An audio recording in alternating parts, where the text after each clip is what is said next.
Emma moved through the hospital hallways with the kind of calm that only years of routine could create. Her footsteps were quiet, her hands steady, her words soft and efficient. She was the nurse patients trusted, the one who always seemed to know what to say. But what no one saw was the way she carried a quiet weight, as if a piece of her heart had been left somewhere she could never return to. That piece had been taken the day her younger brother, Daniel, died in a car accident. Emma hadn't been there. She had been covering a night shift at the hospital. That absence had built a wall inside her, brick by brick, made of guilt and the belief that she had failed him.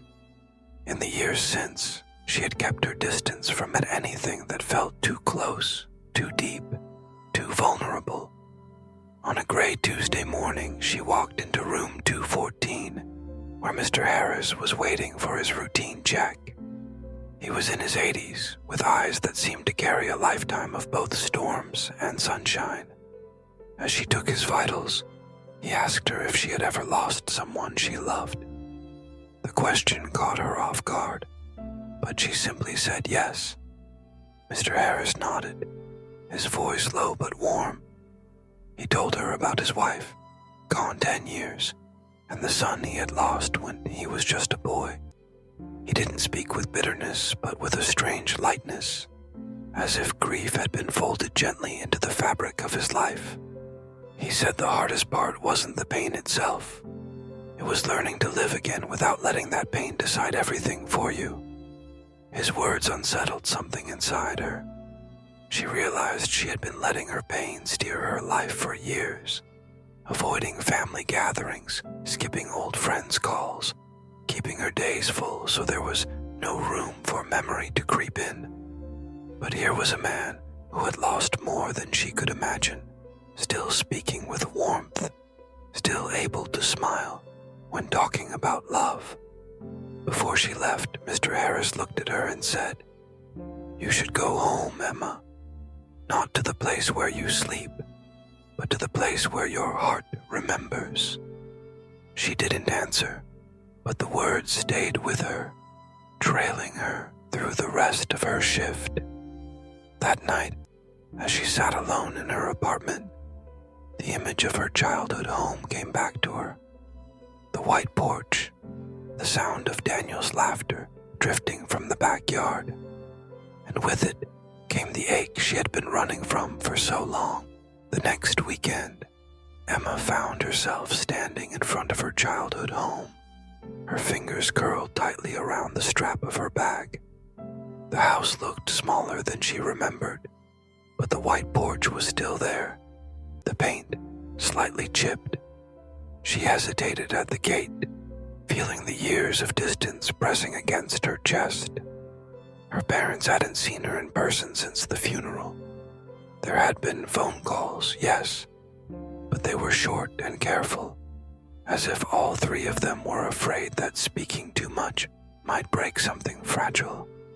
She had convinced herself they didn't need her, that she was protecting them by staying away. But standing there now, she realized she had been protecting herself. When her mother opened the door, there was a flicker of surprise, then a slow, trembling smile. Emma stepped inside, and the air felt thick with the scent of old wood and something warm in the oven. Her father came from the kitchen, wiping his hands on a towel, his eyes wet before a word had been said. They sat in the living room, the same old couch and faded rug beneath their feet. At first, the conversation was hesitant, polite, but then Emma saw the framed photo on the mantel, Daniel grinning wide, his hair ruffled by the wind. Something inside her cracked open. She began to speak.